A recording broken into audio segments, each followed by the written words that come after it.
E aí, pessoal, estamos aí para dar continuidade. Falamos um pouquinho sobre gravitação e agora falar um pouquinho mais complementando a primeira parte. Então, vamos começar lá? Então, segunda parte, aula sobre gravitação universal, né?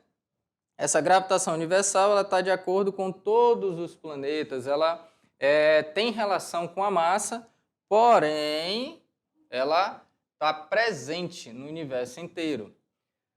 Força de atração entre o Sol e um planeta qualquer, né? E lei da gravitação universal, que vocês vão ver, e movimento de satélites, né? Tem o satélite natural e tem os satélites artificiais. Bom, habilidade de estudar os movimentos e as formas, estabelecendo assim conexões entre os conteúdos, né? Elaborar e resolver situações que envolvam movimento. Bom, então nós estamos falando de movimento de planetas, satélites e tudo mais. Na gravitação universal, ao estudar o movimento dos planetas com base nas leis de Kepler, Newton, nas leis de Kepler, Newton observou que, como eles descrevem órbitas em torno do Sol, devem estar sujeitos a uma força centrípeta. O que é isso? Uma força que atua voltada para o centro, né? E falando isso, Newton quis dizer que as leis do movimento elaboradas por ele seriam válidas também para todos os corpos. Então, o que acontece? Pessoal, nós vimos que as órbitas são elípticas, né? A primeira lei lá de Kepler são órbitas elípticas que o Sol está em um dos focos. Porém, quando fala assim, uma força centrípeta, o que quer dizer? Que o Sol em si, essa atração do Sol com os planetas, não deixa o planeta ir embora. Então, ele segura. Segura através de quê? Através de uma interação. O Sol puxa a Terra puxa o Sol puxa Marte, Marte puxa o Sol. Como o Sol é o mais pesado, vamos dizer assim, o mais denso, tem maior massa, todos os outros planetas estão girando ao redor dele. Então, é isso que está falando. Tem que girar, lógico que tem a parte mais próxima do movimento dos planetas e a parte mais longe, mas todo o tempo está sendo atraído e vamos dizer assim, se movimentando, né, com uma velocidade que altera a velocidade, porque depende da posição que ele está, mas sempre vai estar sendo atraído, porque se não tivesse atração, o planeta simplesmente se soltaria e iria embora. Se você ver aqui no meu pé, o Sol está aqui, né? Então, se eu olhar aqui embaixo, a Terra, e não vai deixar ela fugir, por quê? Está atraindo, né? Sempre puxando os planetas em direção ao Sol. Então, se o Sol está no centro, tudo que tiver ali vai ser atraído por ele. Então, a atração de uma força centrípeta, atraindo para o centro, beleza? Então, vamos continuar lá. Então, toda vez que falar centrípeta, está falando disso. Então, a gravitação universal, a força centrípeta que mantém um planeta em sua órbita, deve-se, né, à atração do Sol sobre esse planeta. Como eu falei, o Sol atrai o planeta e o planeta também atrai o Sol.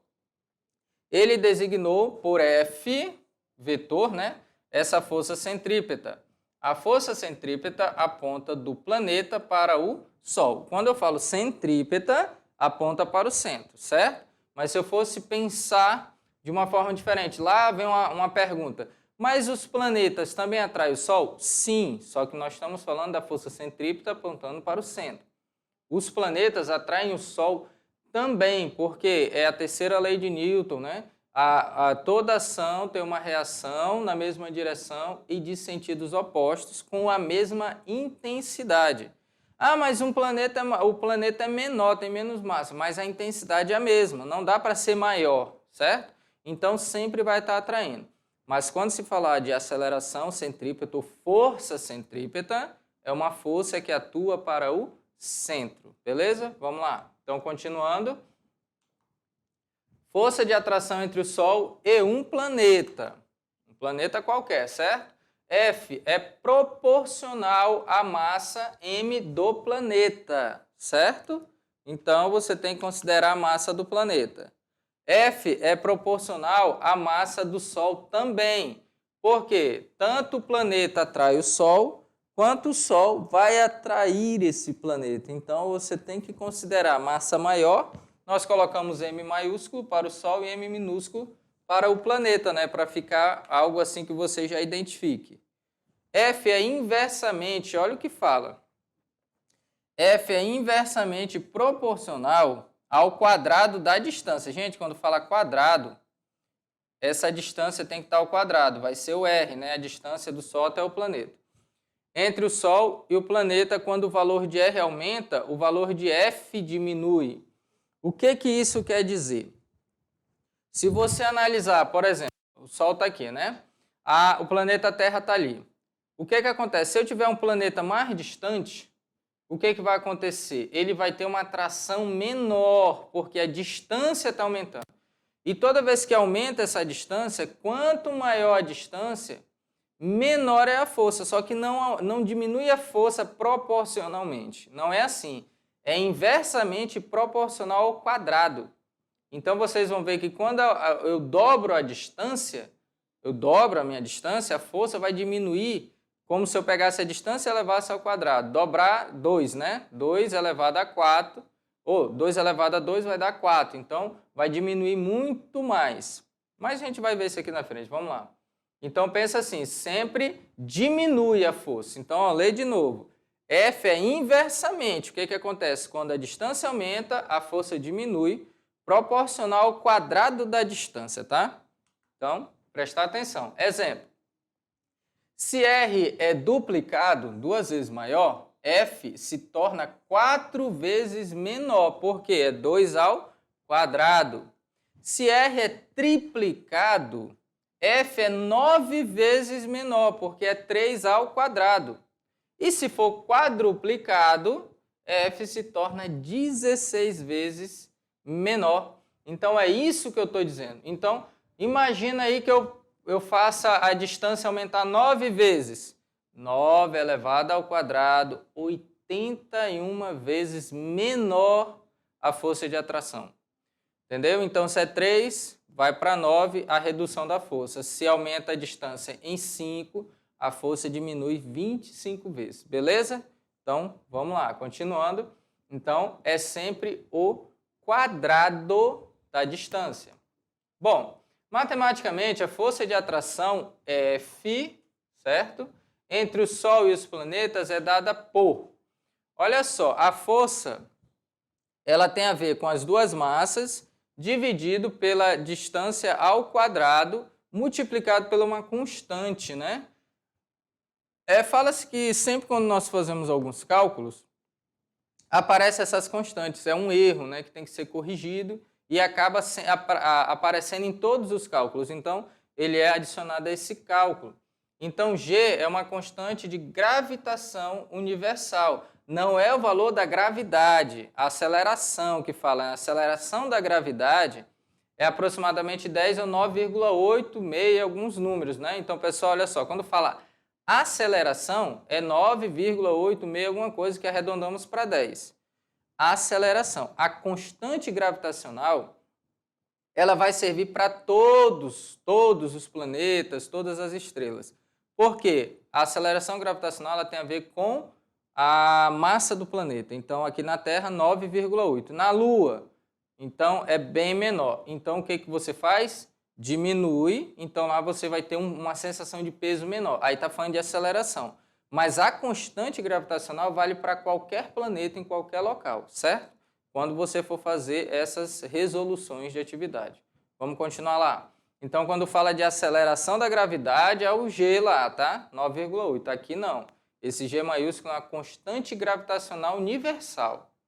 M é massa do planeta, como foi falado, Mzão a massa do Sol, e R o raio, né, entre o Sol e o planeta que nós estivermos falando. Então, toda vez que for assim, você já sabe que está falando da massa e da distância. Massa do planeta e do Sol e da distância, que é o raio.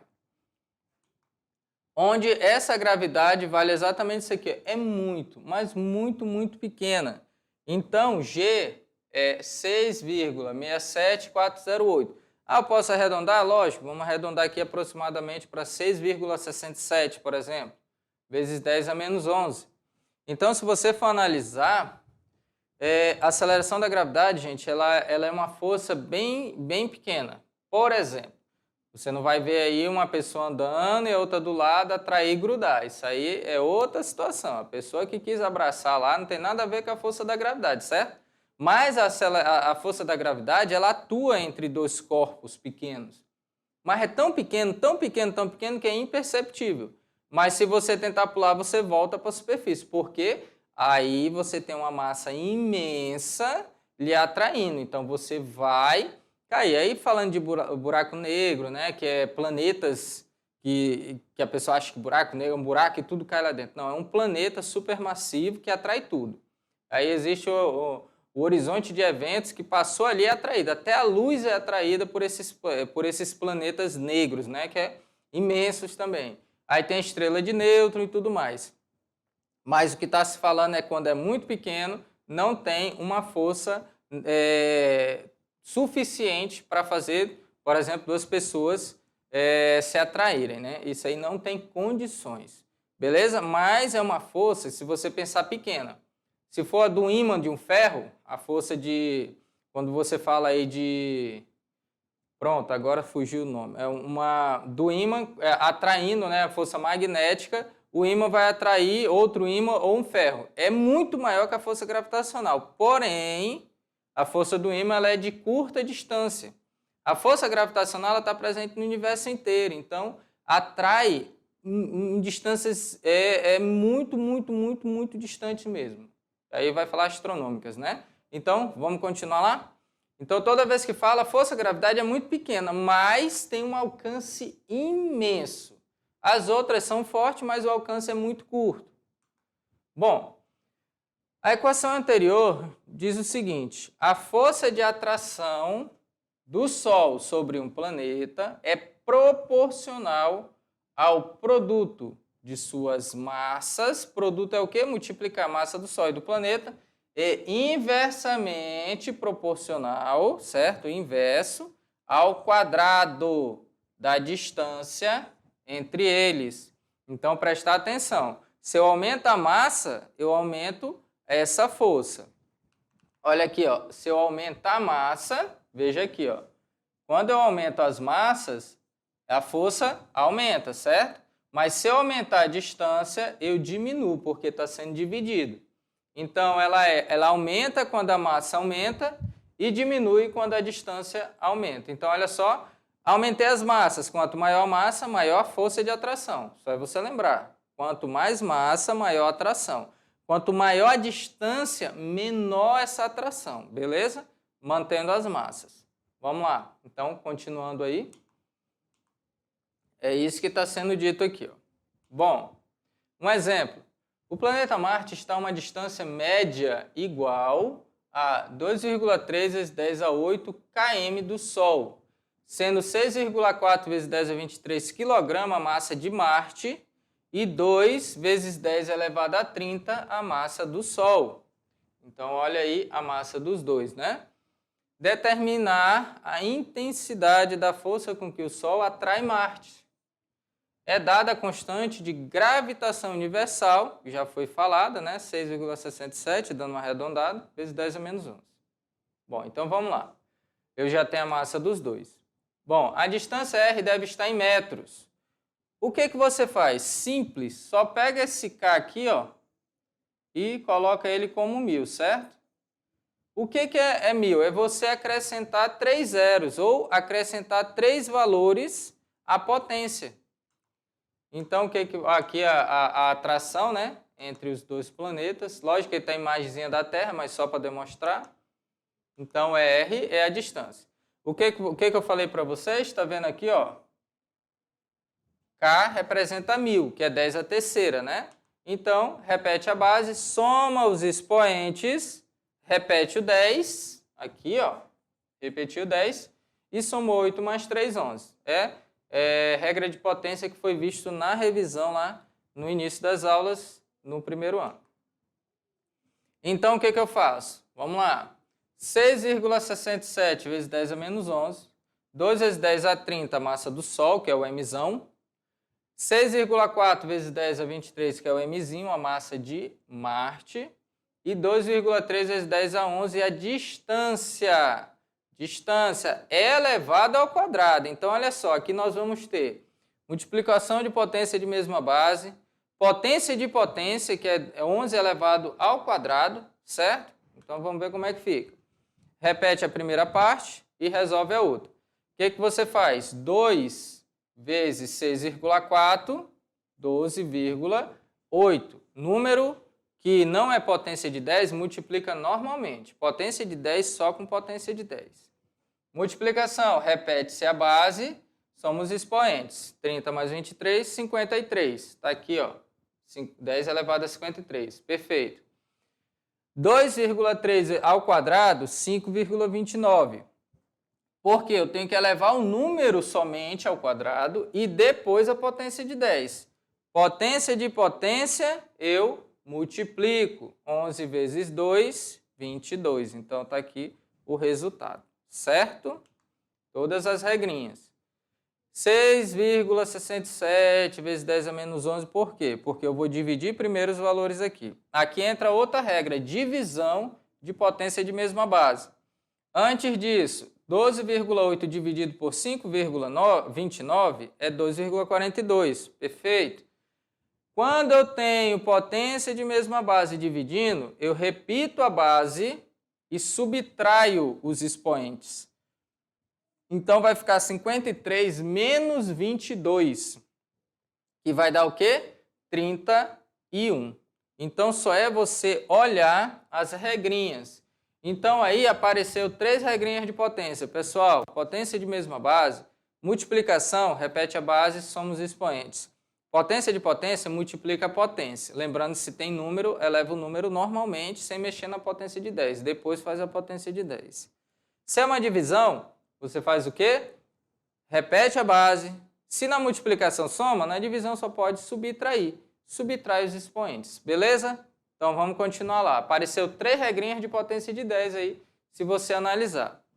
E chegando no resultado final, aí, professor, o que eu faço? Multiplica. Tá vendo que desde o início aqui é uma multiplicação, ó.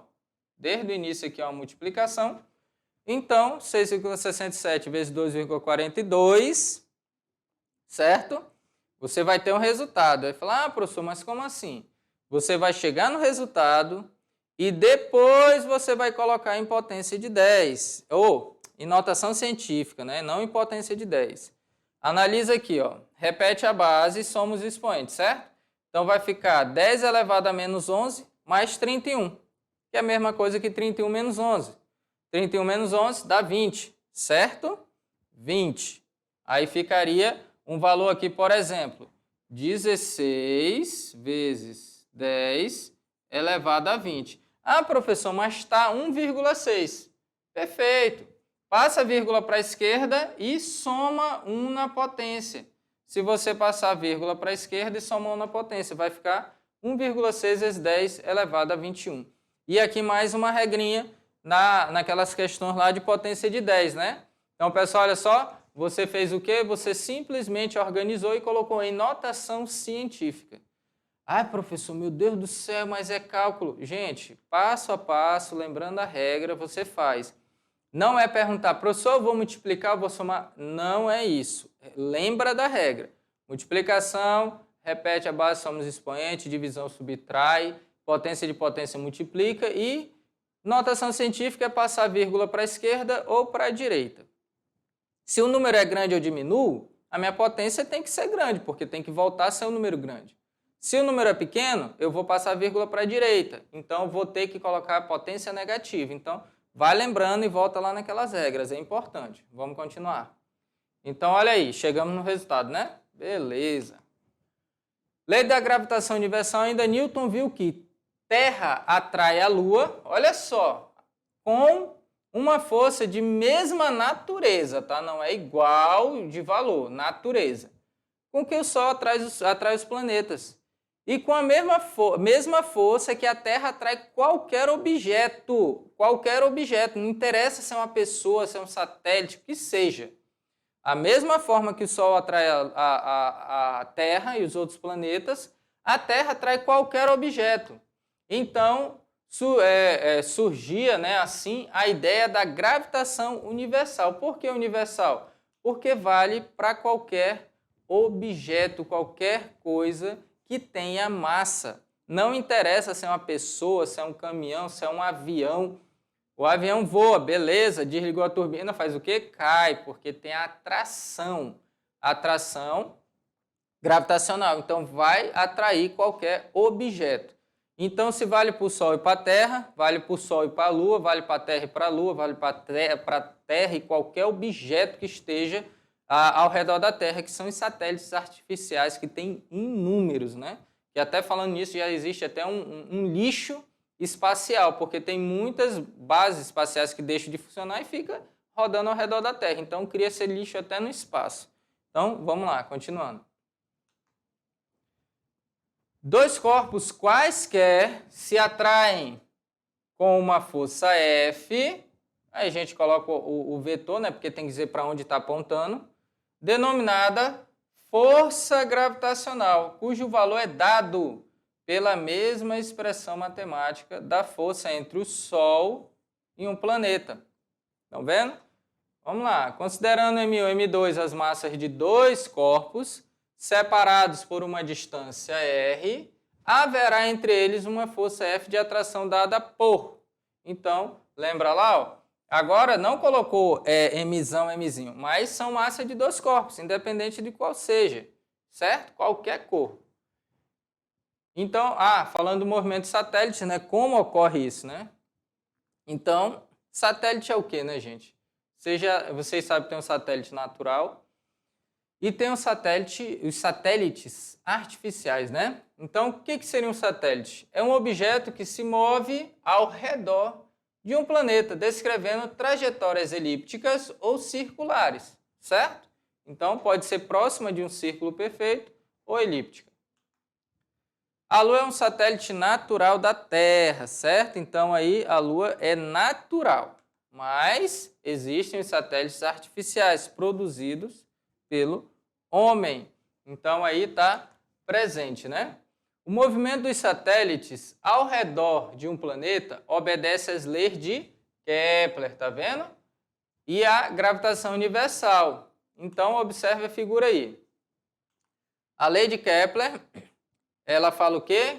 Órbitas elípticas, certo? Varre áreas iguais em tempos iguais. Então, lembrando aí das leis. E a lei dos períodos, o quadrado dos períodos e do raio ao cubo, né? A proporção lá. A figura mostra um satélite em órbita circular em torno do planeta. Considerando o planeta da figura com massa mzão e um satélite de massa mzinho, sempre colocando o maior com a massa maior como mzão, né? Em órbita circular. E deu raio, a distância aí entre o planeta e esse objeto, em torno desse planeta. Podemos obter a velocidade do satélite com a lei da gravitação universal e uma expressão para o período do satélite através da terceira lei de Kepler. Lembra lá?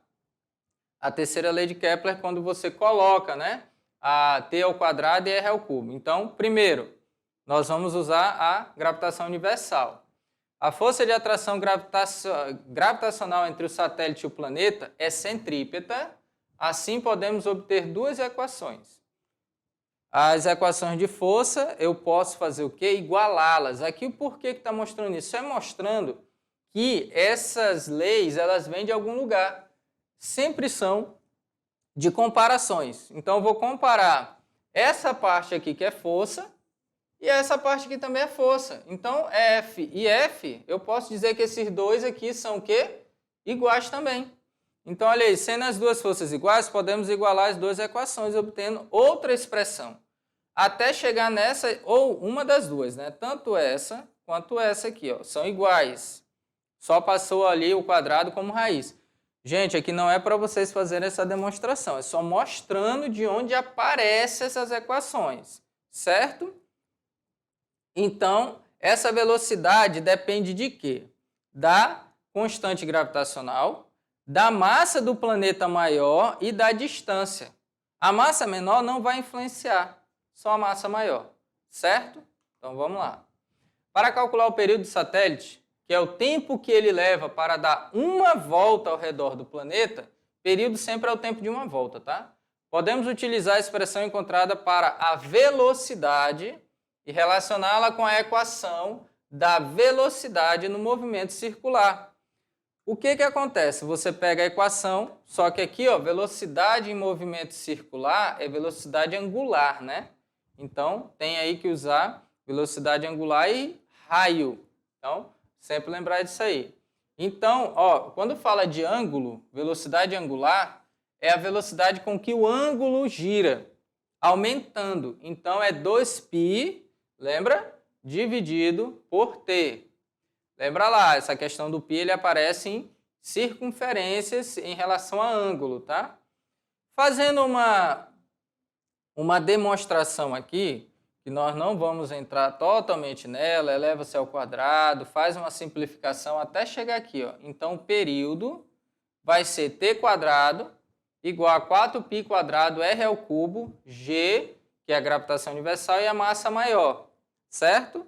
Então, não se preocupe com essa demonstração. Estou mostrando de onde vem, porque tem a ver com ângulo, tem a ver com aceleração centrípeta. Até chegar ao quê? Ó? Utilizando a equação encontrada para o período do satélite e manipulando, teremos o seguinte.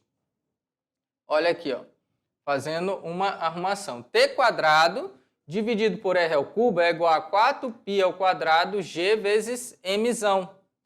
Se definirmos esse valor aqui, ó, como uma constante que não muda, porque g é constante, a massa é constante, π é constante, obteremos a terceira lei de Kepler. Olha de onde surgiu aquela equaçãozinha. Vira o tanto de equação que nós tivemos? Então, se você analisar o tanto de equação, essa, para chegar numa pequenininha. Aí você fala, professor, mas nossa, que coisa. Pessoal, quando se fala de demonstração, você pega o mais fácil. Professor, isso aqui é impossível. Gente, não é. Pegar o período, que é um tempo, elevar ao quadrado e pegar a distância, elevar ao cubo, dizer que não dá para fazer, dá sim. Só é você prestar atenção o que é distância e o que é tempo, substituindo no lugar correto. Então, olha o tanto de equação que tem antes. Então, até deixo a dica aí, para quem quiser fazer física ou matemática, entenda que você vai fazer aquilo anteriormente. Você não vai chegar nessa equaçãozinha e resolver, não. Você vai ter que chegar nela resolvendo com letras. É isso que é a diferença, você entender o que está acontecendo. Mas estou falando matemática, tá? A física é entender que essas leis vão reger todos os planetas, todas as estrelas, independente do que seja que tenha massa. Tendo massa, vai ter essa equação válida, beleza? Então vamos continuar lá. Então vale para qualquer coisa isso aqui, independente do que seja. Bom, a Lua é o satélite natural do nosso planeta. Existem várias teorias sobre a formação da Lua. A mais aceita atualmente é aquela que propõe a sua origem devido à colisão entre a Terra com um objeto tão grande quanto Marte, há cerca de 4,5 bilhões de anos. A impressão artística, né, do impacto entre a Terra e Theia. Os destroços do impacto teriam posteriormente formado a Lua. Então, observa aí como é que foi. Lógico, né, gente? Isso aqui é uma teoria, mais aceita, né? A Lua encontra-se em rotação sincronizada com a Terra, mostrando sempre a mesma face visível, marcada por mares vulcânicos escuros, entre montanhas cristalinas e proeminências crateras de impacto. Devido à rotação sincronizada, a Lua, no caso, né, o lado verde do corpo em órbita nunca será visível da superfície do outro corpo, enquanto o lado cinza sempre está visível. Então você sempre vê o mesmo lado da Lua. Até existe o filme, né, se eu não me engano, dos Transformers, né, que tem a parte oculta ali e tudo mais. Tem até uma história legal que fala. Eu acho que é isso. Não assisti todo o filme, mas tem essa parte. Então você só vê um lado. A Lua não está girando igual a Terra. A Terra está girando, a Lua está parada. Ela gira ao redor da Terra, mas sempre com o mesmo lado voltado para a Terra. Ela não está girando em rotação, né? Rotação próprio eixo. Vamos continuar lá. Então, você sempre, eu acho que é a parte oculta da Lua, uma coisa assim. Então, continuando, marés são as alterações cíclicas do nível das águas do mar, certo? Então, marés aqui, causadas pelos efeitos combinados de rotação da Terra com as forças gravitacionais exercidas pela Lua e pelo Sol, certo? Este último com menor intensidade, devido à distância, né? Então está muito longe, sobre o campo gravitacional da Terra. Os efeitos das marés traduzem-se em subidas e descidas periódicas do nível das águas, cuja amplitude periodicidade é influenciada por fatores locais, certo? Então, você foi em alguns locais aí, você vai ver que de manhã e no final da tarde você pode estar num local e depois não conseguir sair andando, né? Porque vai aumentar o nível da água ali. Maré alta em Alma, aí New Brunswick, deve ser isso. Então fala maré alta. Maré baixa na mesma localidade, tá vendo ali, ó? A água totalmente ali praticamente parece que você chega ali e não tem água, tá lá embaixo. Então maré alta e maré baixa, né? E no mesmo dia, percebam aí que é no mesmo dia que isso ocorre, ó. Então aqui ele mostra um pouquinho essa animação, como se você visse apenas um lado da Lua ali, ó, tá vendo? A animação mostrando o movimento das marés face à rotação da Lua em torno da Terra com o Sol à direita. Então olha só, quando você observa ali sempre a mesma face voltada para a Terra, certo? Então você vê aí que tem essa questão das marés aí. Você vê ali, ó, a força de atração aumenta em certos locais e diminui em outros. Então é bem legal essa animação aí para você visualizar. Aí você pensa, mas isso só existe na água? Não, os fenômenos da maré não se limitam aos oceanos, pois podem ocorrer em outros sistemas, sempre que um campo gravitacional, que varia com o tempo e no espaço, esteja presente. Por exemplo, a parte sólida da Terra é afetada também pela maré terrestre, subindo e descendo ciclicamente, embora esse movimento não sejam tão facilmente detectáveis, né, como os movimentos das marés. Então, porque é líquido, né? Ele tem uma forma, ele é muito fácil de se moldar, mas a parte mais sólida é um pouco mais difícil. Bom, satélite artificial, né, é qualquer corpo feito pelo ser humano, né, e colocado em órbita ao redor da Terra ou de qualquer outro corpo celeste. Então, pessoal, se você pensar, existem aí, você está usando o celular, está usando esse sinal, então está usando um satélite. O satélite está sendo usado para transmissão. Então, é isso que está sendo falado. Todo corpo usado para comunicação, que a maioria dos satélites é comunicação, são vários, então é utilizado para isso. Vamos lá? Vai aparecer já aqui um exemplo. Então, o satélite aí, ó. O primeiro satélite artificial da história, o Sputnik 1, marcou o início da corrida espacial. Então, aí ele deu início, né? Desde então foram lançados milhares de satélites de diversos tipos, satélites de comunicação, que são os mais usados, né? O SCORE foi o primeiro satélite artificial de comunicação nos Estados Unidos, lançado a bordo de um foguete espacial Atlas em 18 de dezembro de 1958. Transmitiu uma mensagem de Natal através de frequência de ondas curtas do presidente dos Estados Unidos. Eisenhower, uma coisa assim, mas através de um gravador de bordo. Então, olha só, satélite de comunicação. Militares, Milstar, né? Operado pela Força Aérea dos Estados Unidos e forneceram comunicações seguras em todo o mundo para atender às exigências das Forças Armadas dos Estados Unidos. Primeiro satélite integralmente controlado pelo governo brasileiro, o CGDC, deverá expandir a internet de banda larga em todo o território nacional e garantir soberania dos dados militares. Então, olha aí, ó, esse aí já brasileiro. Satélites meteorológicos, né? O Instituto Nacional de Pesquisas Espaciais, INPE, concluiu o processo para a contratação dos serviços de colocação em órbita do Amazônia 1 a partir de uma base no caso, na Índia, né, em 2020. As imagens dos satélites brasileiros serão usadas para observar e monitorar desmatamento, especialmente na região amazônica, e também a diversificada vegetação e agricultura em todo o território nacional, né?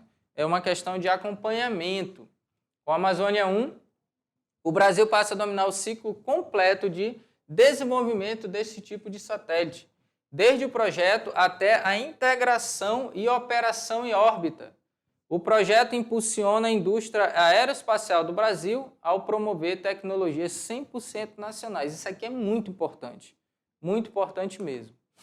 Satélites astronômicos, né? O telescópio espacial Hubble é um satélite astronômico artificial, foi lançado pela NASA em 1990. Sua localização no espaço permite a obtenção de imagens com uma melhor definição, sem interferência da atmosfera terrestre. Então, aí é algo que está sendo utilizado. Então, todos esses satélites, pessoal, quando fala assim, suficiência em algo, vocês estão sentindo isso aí, por exemplo, nas vacinas. Tem que ter insumo de outros países. Então, a tecnologia, quando é dominada pelo país, é melhor, porque está aqui, está presente, é produzida. Não tem que estar comprando de fora. Então, essa suficiência é bom. Desde o projeto até a finalização, é ótimo. Aí existe, como foi falado, satélite de comunicação. Por exemplo, comunicação de celular, se você pensar de TV, tudo que é de rádio, sinal de rádio, ondas curtas que vão numa distância muito maior, né? Deixa eu ver mais o que? Monitoramento, que é muito importante, principalmente quando você fala em desmatamento, em plantações, um controle muito mais rígido, vamos dizer assim, né? De plantações, aonde está sendo explorado, por exemplo, se você quer saber garimpo clandestino ou algo parecido, está desmatando, vai ter como achar facilmente. Então, tudo isso é questão de monitoramento. Imagens do espaço, como foi falado aí, o telescópio Hubble, né? Ele consegue pegar imagens muito melhores por não ter interferência da atmosfera. Então, é muito mais fácil pegar imagens mais nítidas. Então, ele tira a foto e envia, aí você tem imagens muito melhores. Então, todo esse tipo de satélite aí são artificiais e são lançados. E lá ele fica funcionando. Pode ser estacionário ou pode estar girando. O que é estacionário? É igual à Lua. Ele vai ali girando ao redor. Só que, desculpa, estacionário não. A Lua não é estacionária, né? Ela não gira de acordo com a rotação da Terra. Mas não tem a face dele ali, foi mostrando a mesma face, o satélite está ali mostrando, só que ele gira exatamente no mesmo tempo que a Terra. Ele fica como se estivesse aqui. Nós estamos aqui em Porto Velho, ele está bem em cima da gente. Ele vai girar junto. A Terra está girando, ele está girando exatamente em aproximadamente 24 horas. Ele dá um giro, depois mais outro giro e fica parado em cima da nossa região. Ele não vai para outro local. Agora tem outros não, que passam fazendo varredura e já entram em outras situações aí de observação, certo? Então vamos dar uma olhadinha numa coisa aqui.